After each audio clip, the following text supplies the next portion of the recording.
Les campus sont déserts, les décorations de Noël fleurissent un peu partout. Plus de doute, le blocus est déjà là. Mais pas de panique. L'UNECOF t'a concocté un condensé de trucs et astuces pour que tes examens se déroulent en toute sérénité.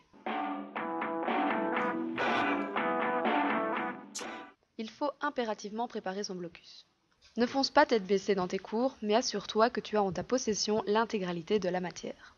Préparer son blocus à l'avance, c'est très important parce qu'il faut toujours checker avant si on a toute la matière, s'il n'y a pas des choses que le prof a laissé tomber ou a ajouté. C'est vraiment essentiel parce que ça permet à l'étudiant de planifier et de voir l'étendue du boulot qu'il a à affronter pendant son blocus. Bien sûr, si tu utilises les résumés de tes copains, vérifie que les notes sont complètes et cohérentes. Il est aussi vivement recommandé d'avoir bien assimilé la matière avant le début du blocus. Il ne faut pas étudier tous ces cours pendant le blocus. Les cours très importants pour la suite, il faut les étudier avant le blocus et il faut faire l'itération. Il faut répéter, répéter. Fais un planning d'études. Pour cela, tiens compte de ta personnalité. Les étudiants sont tous très différents concernant leurs capacités et méthodes de travail. Certains vont, par exemple, se trouver oppressés par une atmosphère extrêmement silencieuse, quasi monacale, et donc vont ne plus pouvoir se concentrer parce qu'il y a trop de silence. Mon blocus, je le passe la plupart du temps en bibliothèque. Donc j'ai pas mal de difficultés à étudier dans mon code en fait. Je suis tout seul dans ma chambre, parce que je peux pas travailler à la bibliothèque, j'y arrive pas du tout. Tu peux désormais t'attaquer à l'étude proprement dite. Suis les conseils des experts pour mettre au point ta méthode de travail. Savais-tu que ton cerveau ne développe pas les mêmes capacités en fonction de la période de la journée ? Quand on mémorise quelque chose, on renforce des connexions entre des neurones. Donc ça, c'est vraiment un élément qui est très important. Si j'ai examen dans 7 jours, l'idéal, c'est de diviser le cours en 5 parties.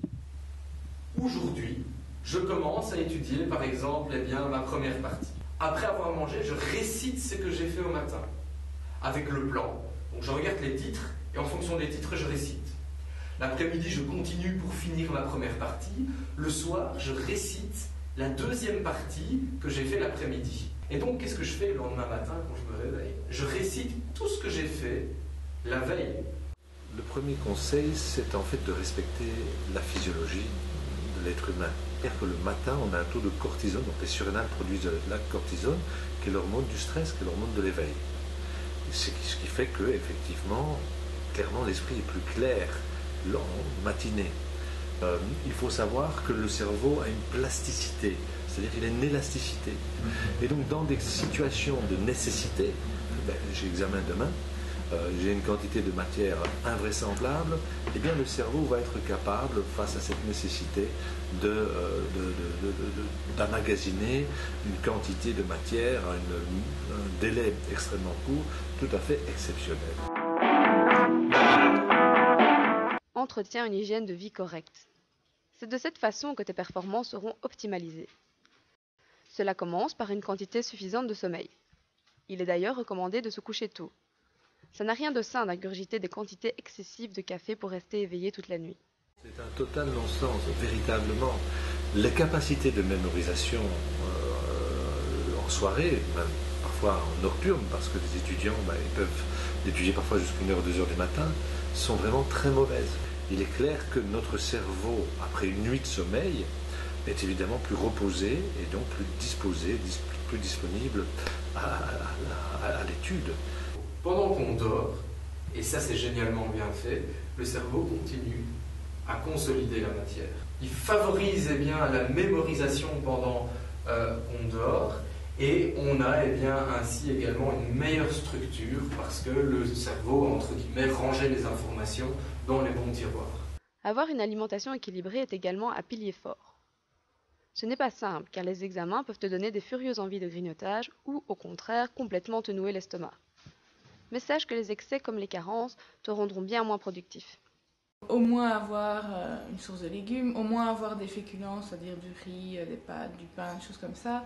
Quand même garder un peu de viande, un peu de poisson ou des choses végétariennes s'ils sont végétariens. Il faut qu'ils se ménagent, oui, des petits plaisirs, c'est-à-dire des petits grignotages, mais qu'ils arrivent quand même à que ça ne s'étende pas à toute la période d'études, parce que ça c'est assez catastrophique. Ce qui est principalement intéressant en arbre locus, c'est le magnésium et les vitamines du groupe B, parce que le magnésium va aider à se concentrer et les vitamines du groupe B sont impliquées dans toute la régulation du système nerveux, donc on va quand même utiliser beaucoup si on étudie. Et vitamine B et magnésium, on les trouve en général dans tous les aliments complets, c'est-à-dire le pain complet, les pâtes complètes, le riz complet. On les trouve aussi beaucoup dans tout ce qui est noix, noisettes, amandes. Enfin, veille aussi à t'octroyer des pauses et des moments de détente.